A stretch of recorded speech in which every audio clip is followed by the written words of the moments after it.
할렐루야, 할렐루야. 여러분 반갑습니다. 4월 30일, 4월 마지막 주 사부 예배에 오신 여러분들을 주님의 이름으로 환영하고 축복합니다. 참 시간이 빨리 간다. 그렇죠? 4월 첫 번째 주 예배를 드린 지 어제 같은데 벌써 4월 마지막 주 예배라니, 여러분 4월 한 달 어떻게 지내셨습니까? 참 눈코 뜰 새 없이 많이 바쁘셨던 것 같습니다. 특별히 청년부 헌신 예배를 준비하느라고 수주 동안 계속 그렇게 연습도 하였고, 또 이렇게 부성에서 맡고 있는 섬김도 그렇게 열심히 하였고, 이렇게 저렇게 많은 사연들을 가지고 살아왔지만, 지금 우리가 이 자리에 모여 있는 이유, 하나님을 예배하기 위하여서 하나님의 이름을 높여 드리려고 모인 이 이유를 잊지 말기를 소원합니다. 특별히 우리가 드리는 이 예배 가운데 우리가 정말 붙잡고 가다듬어야 할 것은 하나님 앞에 우리가 예배 드리러 왔다는 그 사실을 집중하는 것입니다. 혹시 하나님께 찬양을 드리면서 우리의 감정이, 우리의 마음이 열리면 그것을 애써 타드리려고 노력하지 마십시오. 하나님의 말씀이 귓가에 들려서 아멘하고 싶을 때 혹시 우리 자신과 옆에 사람을 의식하여서 입을 막지 마십시오. 대신 졸음이 쏟아올라서 눈꺼풀이 아래로 떨어지고 입이 벌어져 하품이 나올 때 의지를 다하여서 그것을 막으십시오. 우리가 하나님 앞에 지금 드리는 이 예배는 은혜를 구하는 것이고, 이 교회 밖에서 하나님의 임재가 없는 곳과는 다른 은혜가 흐르는 곳이기에 우리가 이 자리에 이 시간에 나온 만큼 하나님께서 우리에게 예비하신 그 모든 은혜를 풍성히 누리는 저와 여러분 되시기를 주님의 이름으로 축복합니다. 아멘. 여러분, 때로는 우리가 사람으로서 살아가면서 많은 오해를 받을 때가 있는 것 같습니다. 수년 전에 종전에 히트했던 책 제목 가운데 미움 받을 용기라는 책 제목이 있었죠. 참 사람들이 많은 인간 관계와 관계성 가운데 많은 오해와 사건과 사고를 통하여서 많은 미움을 받다 보니까 도대체 이 마음을 어떻게 지켜야 할까? 도대체 사람과 사람 사이, 관계와 관계 사이 이 성립되어지는 많은 이 물음표들을 어떻게 해결할 수 있을까라는 사람들의 마음을 담아낸 이야기, 사람들의 그 마음을 지켜주는 그런 책들에 대해서 대중들은 많은 그런 반응을 보였습니다. 특별히 세상을 살아가면서 한 번도 오해를 받지 않고 살아갈 사람은 없는 것 같습니다. 세상을 살아가면서 그 누구에게 미움받지 않고 살아가는 것도 힘든 것 같습니다. 때로는 우리 자신 스스로가 미워질 때도 있고요, 때로는 가장 가까운 사람이 미워지고 오해를 할 때도 있고요. 그런 미움과 오해와 미움 사이 가운데 사람의 삶은 항상 거하는 것 같기도 합니다. 사랑하는 에바다 다윗 청년 여러분, 사랑하는 다윗과 에바다 청년 여러분, 이 최초의 복음서인 마가복음 또한 그러하였습니다. 마가복음은 최초의 그리스도인들, 최초의 복음을 받아들인 초대교회 성도들이 이 공동체를 이룬 소위 마가 공동체, 로마에 머물고 있던 마가 공동체에 보내진 복음서 말씀인데, 당시 이 마가 공동체는 많은 사람들로부터 오해를 받고 미움을 받았습니다. 마가복음의 기록 시기 중에 하나라고 여겨지는 그 시기 가운데 네로 황제가 그의 마음과 정신이 어지러워서 로마 시내를 방화한 적이 있습니다. 그도 참 마음이 너무 어려워서 로마를 방화한 적이 있는데, 그때 수천 명, 수만 명의 많은 사람들이 죽었는데, 불쑥 이 불을 지피고 난 다음에 자신에게로 화살이 돌려지자 이 불을 내가 일으킨 것이 아니라, 이 불을 내가 낸 것이 아니라 기독교인들이 냈다고 주장하여서 그 오해와 모함을 받고 수많은 기독교인들이 죽어갔던 그 시기에 마가복음이 기록되었다는 유력한 설이 있습니다. 네로 황제의 그 시기가 아니더라도 로마 제국, 이 기독교의 공인화가 이뤄지기 전에는 항상 기독교인들은 많은 오해와 미움 가운데 살아갔습니다. 예수님을 믿는다는 그 이유로 유대교 성도들에게, 유대교 교도들에게 너는 유대교를 버리고 민족을 버리고 가족을 버렸다는 누명과 오해를 받았고요, 때로는 사랑하는 연인에게, 때로는 사랑하는 부모님에게, 때로는 사랑하는 동료에게 배신과 배반을 당하여서 이 순교자의 반열에 이른 성도들도 수많이 있었습니다. 오늘 말씀 또한 그러한 마가 공동체를 염두에 둔 말씀이지만 주님을 믿음으로 말미암아 많은 미움과 오해를 받을 그 사람들, 저와 여러분들을 생각하면서 주어진 말씀으로 예수님 또한 오해받은 적이 있음을 우리에게 알려줍니다. 여러분, 우리는 지난주 예수님께서 12제자를 선택하신 그 말씀을 우리가 함께 살펴보았습니다. 각양각색의 사람들이었고 좀 어떤 접점도 공통점도 없었던 그들을 예수님과 함께 머물기 위해서 불렀고 예수님과 함께 지낼 수 있는 사람으로 선택하셔서 공동체로 묶으셨는데 이제는 예수님께서 제자들에게 하늘의 권세와 하늘의 권능을 주셨다면 여러분 예수님과 하나님의 아들과 함께하는 그 첫걸음은 여러분 어떠해야겠습니까? 예를 들어서 막 600억 원 아니면 1200억 원의 그런 거금을 투자한 이 블록버스터 아니면 시대물 어떤 드라마가 이제 상영된다. 쇼케이스를 탁 열죠. 그 주연 배우들 안 그래도 멋있고 잘생긴데 그 샵에 가가지고 6시간 8시간 막 머리를 합니다. 화장 위에 화장을 하고 은혜 위에 은혜가 아니라 화장 위에 화장, 뭐 옷 중에 옷, 가장 날씬하고 가장 멋있는 입금 전과 후의 모습이라는 그 배우의 모습을 보면서 막 멋있게 발언을 합니다. 예, 맡은 그 역할이 어떤 역할이죠? 대중은 쫙 살펴봅니다. 그 우수에 빠진 눈빛에 다 빠져갈 것 같은 그 후레쉬 세례를 받으면서 탁 말하죠. 시대의 아픔을 드러낸 작품입니다. 와, 어떤 아픔입니까?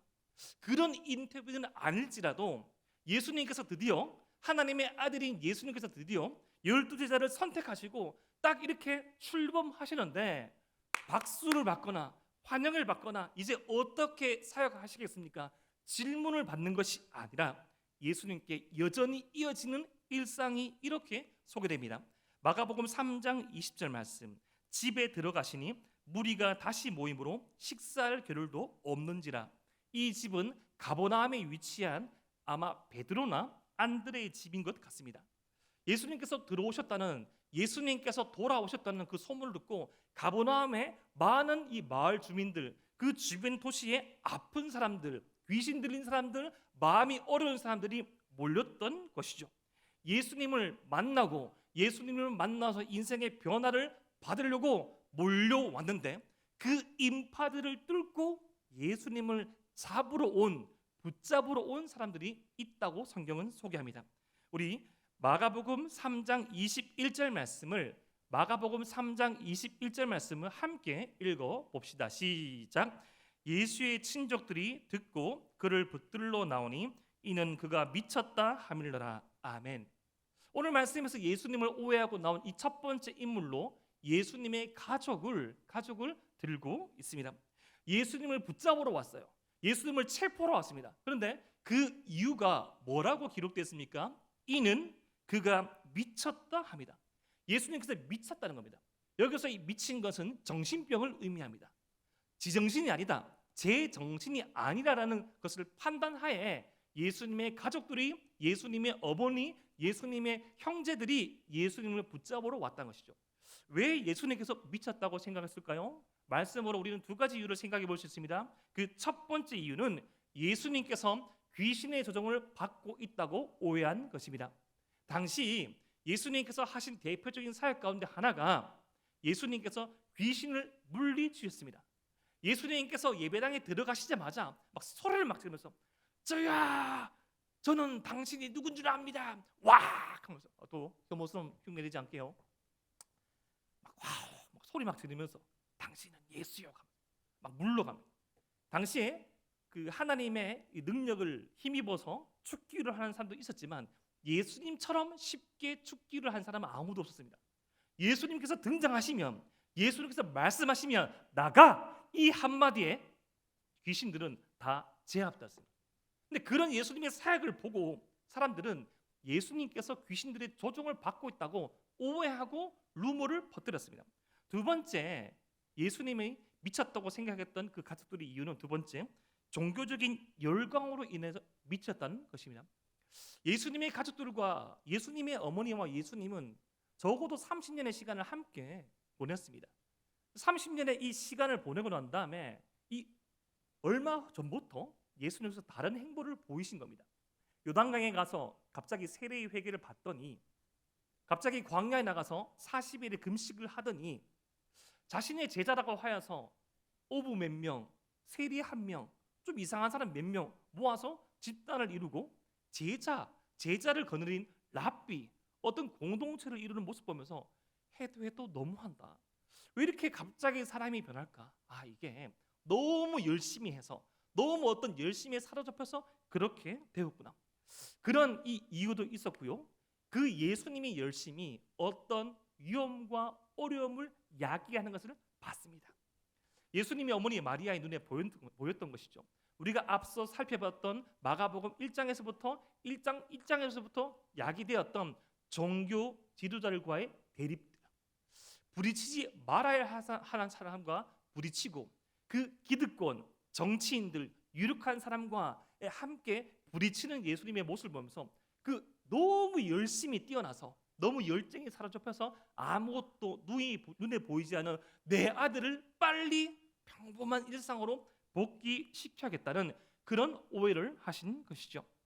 하지만 예수님께서 진짜 미친 것일까요? 아니면 예수님께서 진짜 종교적인 열광에 사로잡혀서 아무것도 모르는 그런 천반지추처럼, 그런 하루 강아지처럼 행동하시는 것입니까? 예수님께서 이토록 오해에 바르시면서 열심히 사역하시는 이유가 무엇입니까? 그 이유에 대해서 마가복음 6장 34절은 이렇게 제시합니다. 우리 함께 읽어보겠습니다. 시작. 예수께서 나오사 큰 무리를 보시고 그 목자 없는 양 같은 몸을 인하여 불쌍히 여기사 이에 여러 가지로 가르치더라. 아멘. 예수님께서 딱 보니까 수많은 예수님 앞으로 나온 그 무리들이 목자 없는 양같이 불쌍히 여겼다는 겁니다. 여기서 불쌍히 여기다는 것은 사람의 영혼이 그 당시에 있었다고 생각한 그 내장 기관이 비틀어지는, 우리 생사를 잡아뜨는 것만 같은, 우리 생사를 잡아찌르는 것만 같은 아픔이 예수님의 가슴 속에서 흘러나왔다는 것입니다. 내가 원래 창조한 인간은 저런 모습이 아닌데, 하나님께서 함께 만드신 이 세상은 이러한 모습이 아닌데, 사람이 가진 것으로, 사람이 배운 것으로, 사람이 어떤 체제와 어떤 가치체계로 말미암아 차등받고 오해받고 하나님을 만나지 못한 그 인생이 얼마만큼 비참하고 초라하고 외롭게 살아가는지, 나와 함께 하나님께서 만드신 세상은 그런 세상이 아닌데 하나님의 꿈, 하나님의 비전, 하나님의 소망을 다시금 회복해야겠다 라는 그 불타는 마음을 예수님께서 가지셔서 이렇게 미친 것처럼, 이렇게 열성적으로 열성을 뛰어넘은 상식을 초래하는 모습으로 보이셨던 것입니다. 사랑하는 에바라비 청년 여러분, 예수님 때문이 아니더라도 우리는 오해를 받을 수 있습니다. 예수님 때문이 아니더라도 우리는 미움을 받을 수 있습니다. 그러나 우리 그런 일상적인 오해와 미움들이 조금씩 변형되고 성숙되어서 오늘 결론 중에 하나인 예수님 때문에 받는 미움과 오해를 받는다면 그것은 저와 여러분들에게 상처가 아니요 훈장이 될 것입니다. 사랑하는 사람을 위하여서, 옳은 가치와 진리를 위하여서 받는 오해와 미움, 그러한 오해와 미움으로 우리의 삶이 전이되기를 주님의 이름으로 축복합니다. 그런데 예수님 또한 상당히 가슴이 아팠을 것입니다. 다음 주일날 예수님의 가족, 예수님께서 말씀하시는 가족에 대해서 말씀을 드리겠지만, 예수님은 사람이 아니었겠습니까? 예수님은 그 가족으로부터 오해받는 그 가슴이 얼마만큼 아팠을까요? 아파도 감수해야 될 사명이 있었기에 그 사명이 무엇인가는 다음 주일날 좀 더 말씀을 드릴게요. 그런데 예수님의 가족들보다 더 심각하고 더욱더 집요하게 예수님을 오해하고 미워했던 또 다른 부류의 사람들이 22절 말씀에서 이렇게 소개됩니다. 우리 마가복음 3장 22절 말씀을 함께 크게 읽어봅시다. 시작. 예루살렘에서 내려온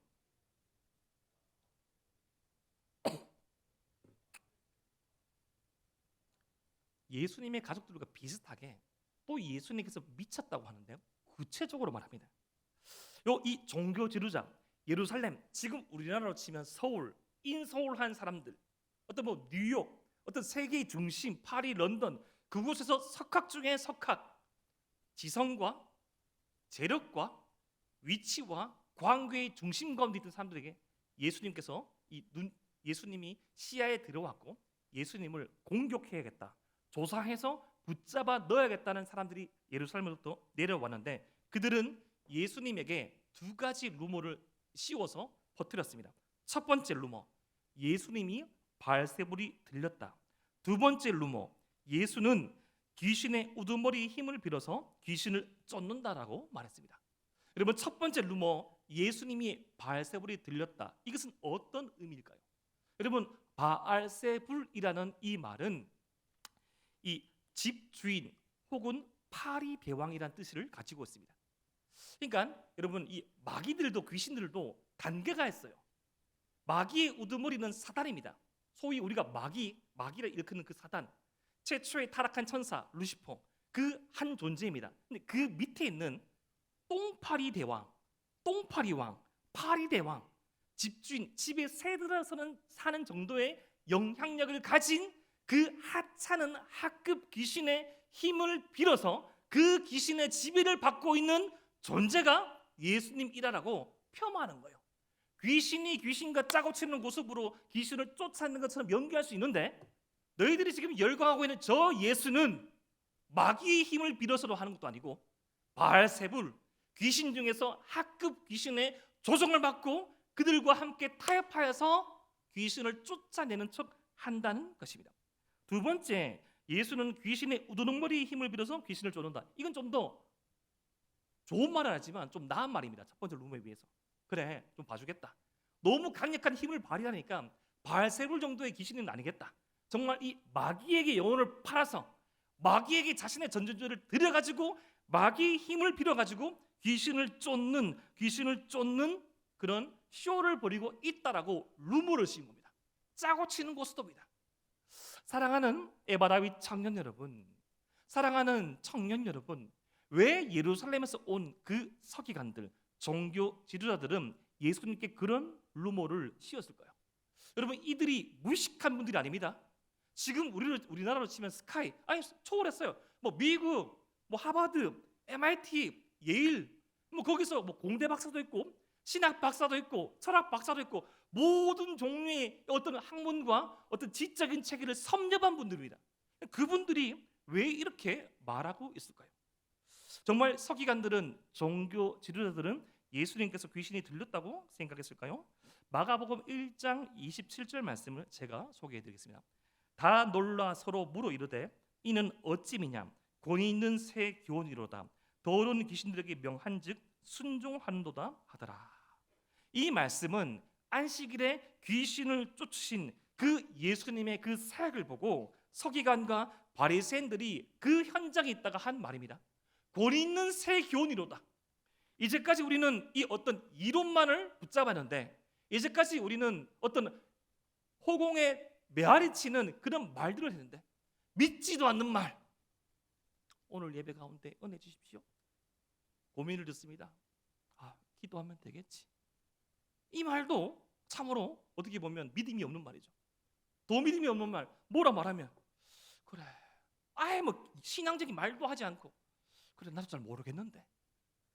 세상 사람과 똑같은 판단, 이성, 데이터, 경험, 선험을 넘지 못한 그런 그 정도의 수준의 어떤 믿음, 신앙 체계를 가지고 있던 서기관들에게 예수님의 행적은 가히 혁명적이었습니다.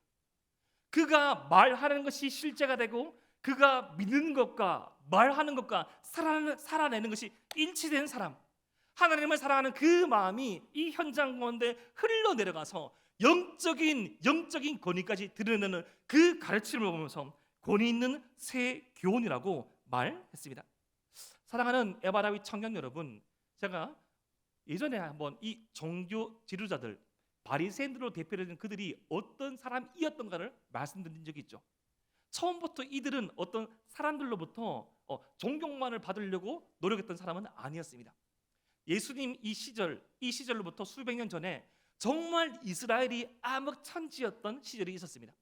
하나님을 믿는다고 하면서도 하나님을 정말 믿는 사람은 아무도 없고, 우상과 타협하고 우상의 제물 앞에서 이방의 군화 밑에서 정말 굴욕적인, 정말 능멸적인 삶을 살아갔던 그 시대 가운데 이 구별된 자를, 잘라버린 자들, 바리새라고 추경했던 그 자들이 하나님만을 따르겠노라고 고백하면서 하루에 수백 명씩 십자가 위에서 매달려 죽으면서 신앙을 지키고 신앙을 전수하고 하나님의 말씀만을 열심히 따르겠다라고 고백하고 살아가는 사람들이 바로 오늘 예수님의 이 당시 종교 지도자들의 선배들이었습니다. 그런데 그들의 그 열심이 사람을 삼켰던 거예요. 좀 잘 믿어보려고 하나님의 말씀을 더 세분화하고 잘 믿어보려고, 잘 예배해보려고, 잘 섬겨보려고 많은 규칙들을 만들었는데 하나님의 말씀보다 사람이 만든 규칙이 하나님의 말씀보다 그 본질보다 그들의 어떤 전통이 예전에 했던 그 습관이 예전에 했던 그 어떤 교육 계획이 사업이 말씀에 위에 있고 한 영혼 위에 있을 때 이 본질이 비틀어지는 어떤 변질이 일어나게 된 것입니다. 너무 지켜야 될 말씀이 많은 거예요. 그 지켜야 될 말씀을 지킬 수 있는 사람은 오직 시간을 마음대로 조정할 수 있고 재화를 마음대로 사용할 수 있고 사람들의 관계의 중심 혹은 사람들을 부릴 수 있는 여유 있는 사람들, 너무 많은 진들이 가지고 있던 그 당시 사람들에게 예수님께서는 마태복음 11장 28절에 이렇게 말씀하셨죠. 수고하고 무거운 짐진 자들아 다 내게로 오라 내가 너희를 쉬게 하리라. 수고하고 무거운 짐진 자들아 다 내게로 오라 내가 너희를 쉬게 하리라. 사랑하는 에바다윗 청년 여러분, 혹시 많은 짐들이 여러분들을 눌리고 있습니까? 교회 와서 정말 심플하게 살고 싶은데 많은 섬김이, 많은 퀘스천이, 많은 의문이, 많은 질문들이 우리에게 짐으로 다가옵니까?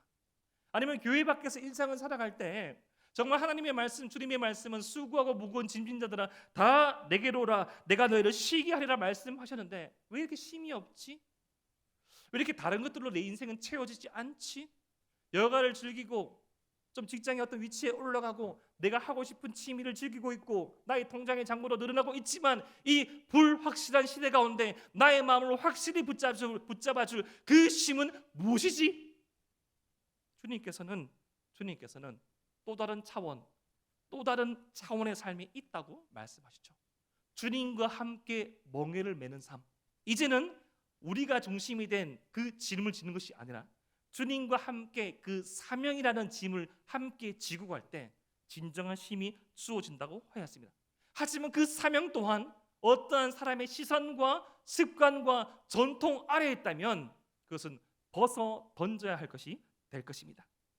사랑하는 에바라빗 청년 여러분, 우리 가운데 이 서기관과 바리새인과 종교 지도자와 같은 열심으로 인한 피곤함은 없습니까? 하나님을 향한 열심이 무거운 짐으로 바뀌어진 시대 가운데 어쩌면 저와 여러분들은 살아갈 수 있습니다.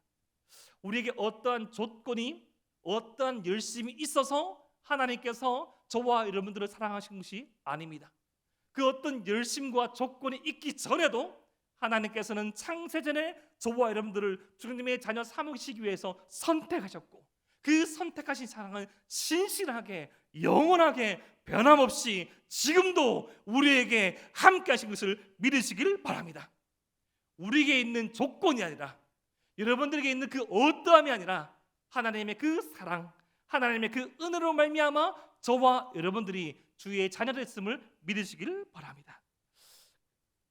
이렇게 하나님과 성경에 대해서 오해하여서 예수님을 귀신 들린 사람, 미친 사람이라고 손가락질하는 이 현실 앞에서 예수님은 이제 이 오해를 바른 이해로 바꾸려는 그런 작업을 하십니다.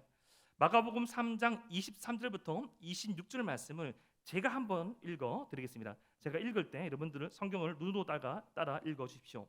예수께서 그들을 불러다가 비유로 말씀하시되 사탄이 어찌 사탄을 쫓아낼 수 있느냐. 만약 여러분 펜 있으면 처음 사탄 위에 1을 적으십시오. 그리고 어찌 그 다음 사탄의 2를 적으십시오. 또 만일 나라가 스스로 분쟁하면 그 나라가 설 수 없고 만일 집이 스스로 분쟁하면 그 집이 설 수 없고 만일 사탄이 자기를 거슬러 일어나 분쟁하면 설 수 없고 망하느니라. 지금 그들은 루머를 퍼뜨린 서기관을 중심으로 종교 지도자들에게 예수님께서 비유, 어떤 이야기 속에서 상징과 대입을 통해서 진리를 말씀하십니다. 사탄 1은 바로 바알세불입니다. 학급 귀신, 사탄 이는 귀신의 우두머리 사탄 마귀입니다. 어떻게 학급 귀신 잡기 따위가 대장을 쫓을 수 있겠냐는 겁니다.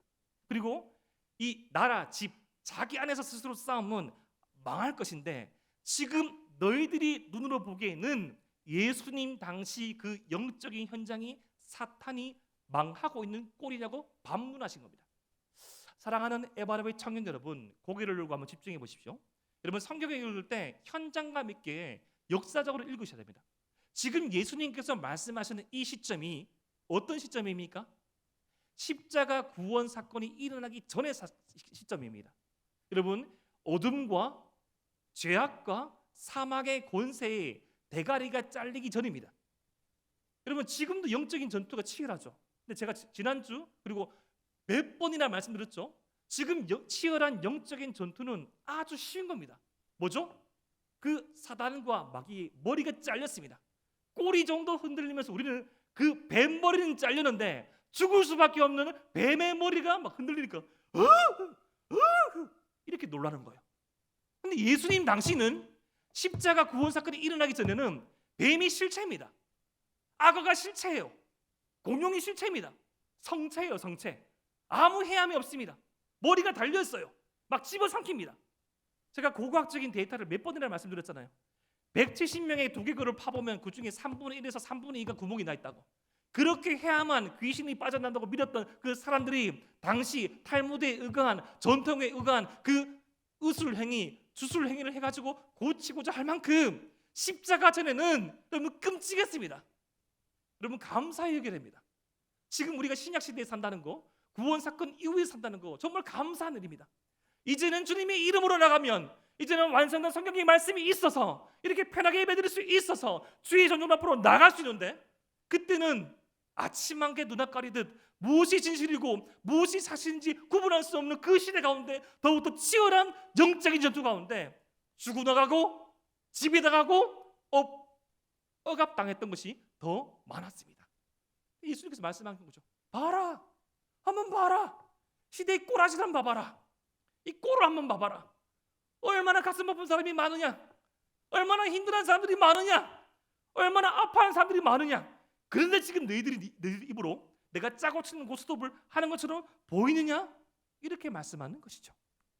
나아가 마가복음 3장 27절 말씀, 사람이 먼저 강한 자를 결박하지 않고는 그 강한 자의 집에 들어가 세간을 강탈하지 못하리니 결박한 후에야 그 집을 강탈하리라.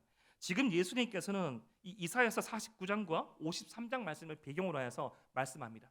이사야서 49장과 53장 말씀은 장차 올 메시아에 대한 그 행적을 예언한 말씀인데 예수님께서 오시면, 메시아가 오시면 지금 그 구약 당시 사람들이 두려워하던 그 강한 자들을 확 붙잡아가지고 다시는 도둑질하지 않도록, 다시는 못 움직이도록 꽁꽁 묶어놓겠다.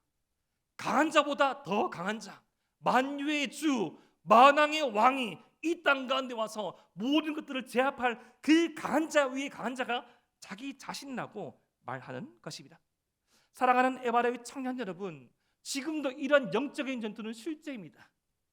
여러분 어떤 현상에 모든 인과관계 가운데 이 막이 들렸다, 귀신의 영향이 있다고 말할 수는 없지만 저와 여러분들의 사고를 지배하는 그 부정적인 것들, 하나님을 반대하고 우리 존귀함을 해치며 하나님을 닮아가는 그 거룩함에 이르지 못하는 것들은 아직까지 머리가 잘렸지만 꼬리가 막 흔들리면서 더러운 짓거리를 하는 이 어둠의 세력들의 탕류 가운데 우리는 어쩌면 하나님의 말씀, 기도, 공동체라는 이 징검다리를 밟으면서 그 아래 들은 그 더러운 탕류들을 보고 있는 겁니다.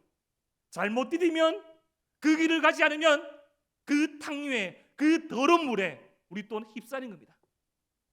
이것이 영적인 전투의 실제입니다. 그런데 지금 서기관들이 그러한 현실 가운데 예수님께 뭐라고 말하고 있습니까? 지금 사탄의 왕국 중심에 가서 하나님의 백성을 다 살려오려고 그 적진으로 향하는 그 예수님께 고작 하는 말이 온 힘을 다해서 예수님이 귀신의 힘을 빌어서 저러고 있다고 말하고 있습니다. 어쩌면 시기심이 나서 그럴 수 있겠죠. 와, 예수님이 오기 전에는 내가 사람의 중심 가운데 있었는데 마음이 아픔이 있으면 내게 찾아오고 말씀에 대해서 궁금하면 내게 찾아왔는데 왜 사람들이 저토록 열광하지? 어떤 비교, 어떤 열등감 때문에 그런지 모르겠습니다. 아니면 더 나아가서 이 진리, 진실 반대편에 있었던 사람이 있게 회개하지 아니하고 하나님 앞으로 돌아오지 않는 그 영혼들로 말미암은 그 영적인 어두움의 반응일지도 모르겠습니다. 하나님을 향한 오해가, 성경에 대한 오해가 미움을 만들었습니다. 사랑하는 에바라의 청년 여러분, 우리 또한 그러한 것이 없는지 살펴봅시다. 하나님의 말씀에 대해서 오해하고 성경에 대해서 오해하면 잘못된 미움을 만들어냅니다. 왜 우리가 이 자리에 모였습니까? 왜 우리가 이 자리에 모여서 함께 주님을 찬양하고 있습니까? 바로 주님 때문에, 예수님 때문에 우리는 이 자리에 있는 것이며 예수님을 높이기 위해서 예배드리고 있습니다. 이제 예수님께서 이 두 가지 비유로 이 자신에 대한 오해를 풀어주시면서 이 영적인 전쟁의 시대를 살아가는 사람들과 지금 우리들을 향해서 절대로 오해하지 말아야 될 한 사실, 진리에 대해서 말씀하십니다. 이른바 여러분들이 좀 성경에 대해서 관심 있는 분들은 성령 회방죄로 불려주는 그 죄에 대해서 말씀합니다. 여러분 중요한 말씀이니까 마가복음 3장 28절부터 30절 말씀을 함께 한번 읽어 봅시다. 시작. 내가 진실로 너에게 이르노니 사람의 모든 죄와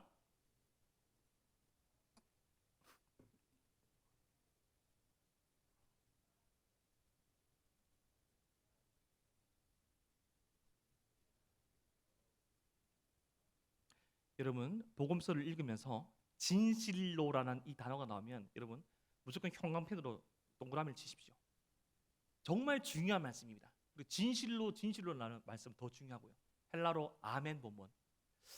정말 중요할 때 주님께서 강조하시는 그런 본문입니다. 여러분 이 막 학교 공부할 때도 일타 강사분들이 막 분필 던지면서 화이트보드 던지면서 이것만큼만 기억하라고 탁탁탁. 역시 뭐 말씀과 기도에 전무하다 보니까 학원 수업 안 듣습니까? 그럴 때 있죠. 이것만 지금 놓치지 말아야 돼. 이건 딱 붙잡아야 돼. 오답 노트 중에 오답 노트 이겁니다. 뭐라고 말씀하신 거 하면 정말 중요한 말씀인데 우리가 오해를 해요.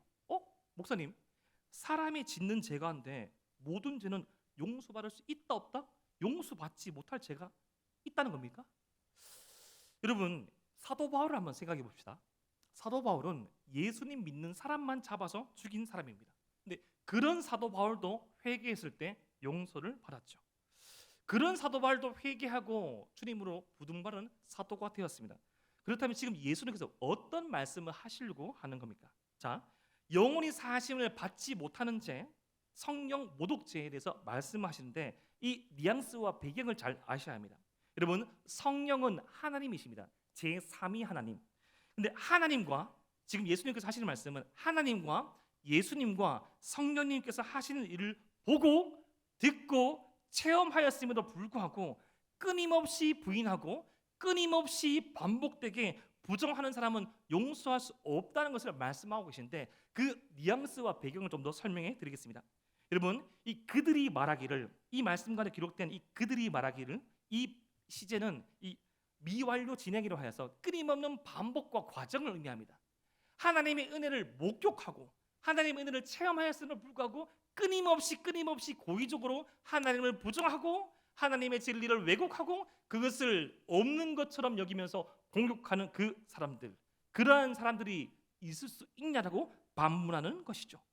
지금 그런 사람들이 가까운 사람들이 지금 서기가 들이죠. 그들은 분명 은혜의 현장 가운데 있었음에도 불구하고 회당 안에서 귀신이 쫓겨남을 봤음에도 불구하고 예수님이 귀신을 힘입어서 말하고 있다고, 귀신을 힘입어서 그런 일들을 하고 있다고 예수님의 능력을 사단과 마귀의 것으로 돌리고 있습니다. 여러분 지금 이들이 거의 근접한 이들의 죄는 의심한 것이 아닙니다. 사랑하는 에바라의 청년 여러분, 예수님의 제자인 도마도 의심했습니다. 저와 여러분도 의심할 수 있어요. 지금 이들이 거의 지을 법한 죄는 질문한 죄가 아닙니다. 궁금한 게 있어가지고 질문하였다고 죄가 된다는 것이 아닙니다. 이해하지 못한 것도 죄가 아닙니다. 예수님을 완벽히 이해한 사람은 아무도 없습니다. 생각이 없는 것도 죄가 아닙니다.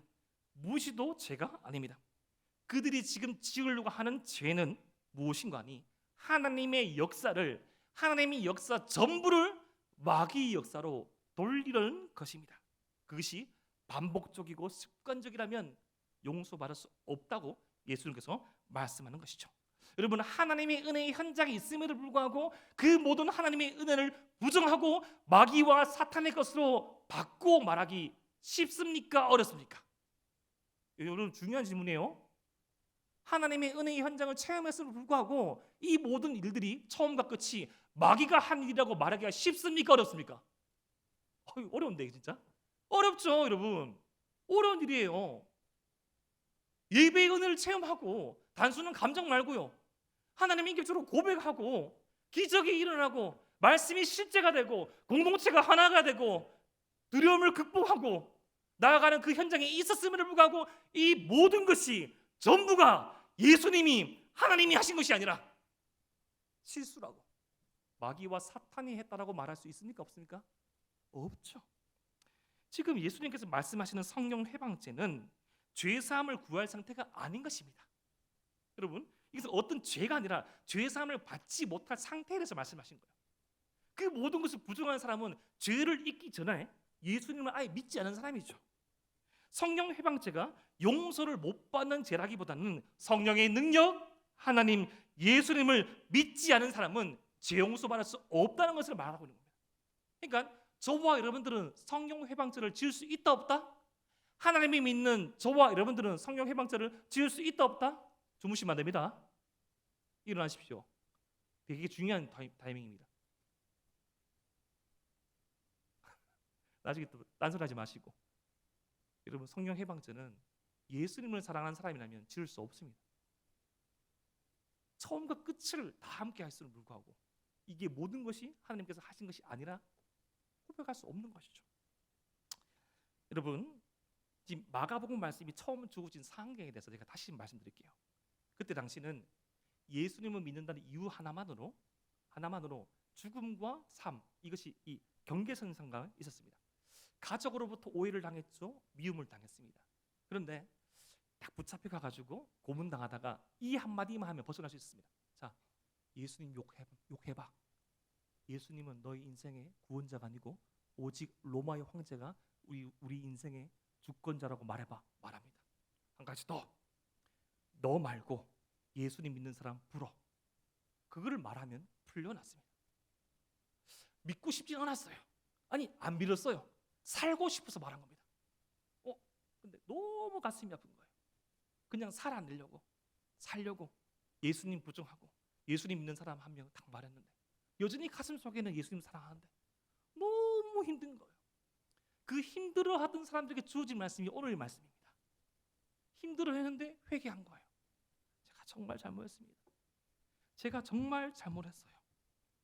예수님께서 마가복음 13장 13절에 이렇게 말씀하시죠. 또 너희가 내 이름으로 말미암아 모든 사람에게 미움을 받을 것이나. 그래, 분명히 미움 받는다고 말씀하셨는데 그 뒤의 말씀, 끝까지 견디는 자는 구원을 받으리라. 아멘. 여러분, 예수님의 말씀에서 오해하시면 안 됩니다. 예수님 때문에 미움 당할 수 있는 현장이 다 있을 수 있어요. 그런데 끝까지 견딘다는 것이 어떤 말인가 하면 모든 환경 가운데 모든 시험을 올패스하는 거예요. 예수님 믿는 사람 물어. 모릅니다. 예수님을 욕해봐. 저는 욕할 수 없습니다. 모든 그 시험을 통과하는 것이 아니라 견디는 걸 말하고 있어요. 때로는 자기 목숨 부지하려고 예수님 모른다고 부정하고 자기 목숨 살아내려고 예수님 믿는 사람 불어버려가지고 그렇게 있다. 다시금 기다리시고 부르시는 하나님의 은혜 앞에 한없이 울고 회개하며 주님, 저 같은 사람도 주님 받아주시나요? 괜찮아. 여러분, 예수님의 12제자 모두가 배신자였습니다. 가룟 유다는 그것을 자살로 증명했고요. 나머지 모든 제자도 다 배신자였어요. 다 예수님 버리고 간 사람들이 사도가 되었습니다. 아무도 그 시험을 통과하지 못했습니다. 배신하고 또 배신하고 배신하고, 우리말에 사람은 고쳐 쓰는 거 아니라고 하지만 우리 주님은 사람을 고쳐 쓰십니다. 어쩌면 그런 말도 많이 들어보셨죠. 사람을 믿을 존재가 아니다, 사랑할 존재다. 저는 그 말 믿지 않습니다. 사랑하면 믿죠. 믿으면 실망하죠. 실망해도 또 기다리면 되는 것이죠. 실패한 사람들, 실수한 사람들, 그 자리에 있는 사람들, 우리 주님 기다리시고 고쳐 쓰시면서 주님께서 품어 주셨습니다. 오늘 말씀의 적용입니다. 세상이 예수님 때문에 우리를 미워할지라도 절망하지 맙시다. 절망하지 맙시다. 때로는 무수한 배신과 배반을 하지만 우리를 기다리시는 주님께로 돌아가고 수많은 세상의 그 평가와 그 데이터 앞에서 주눅들지 맙시다. 김이나 작가가 쓴 보통의 언어들에서 이런 챕터가 있습니다. 대충 미움받고 확실하게 사랑받자. 저와 여러분들을 편절하고 무자르자르는 수많은 그 편견 앞에서 우리를 더 이상 학대하지 말고 우리를 있는 모습 그대로 받아주시고 내가 너를 사랑한다 말씀하시는 그 주님 앞에 나아감으로 확실한 사랑을 받읍시다. 여러분, 저와 여러분들의 가치가 증명될 그곳은 주님의 존전 앞입니다. 저와 여러분들의 진정한 가치가 드러날 곳은 우리가 엎드려 경배하는 바로 이곳입니다. 저와 여러분들의 그 가치가 증명되는 것은 이 예배당에서 받아 은혜를 살아내는 현장입니다. 여러분, 오해하지 마십시오. 은혜로 다 승리하는 것이 아닙니다. 배신할 수 있고 배반할 수 있고 여전히 실수하고 실패하지만 저 같은 사람도 주님께서 받아주시나요? 라고 하는 그 기도의 음성 가운데 다시금 그곳에서 하나님의 나라 통치가 시작될 것이며 그러한 역사가 쌓여서 지금의 주의 진리가 이곳 가운데 있는 것입니다. 그러한 주님을 의지하고 그러한 주님을 바라보고 오늘 하루 그 주님 앞에 우리의 마음을 내어놓고 전심으로 기도하며 찬양하는 저와 여러분 되시기를 주님의 이름으로 축복합니다. 기도드리겠습니다.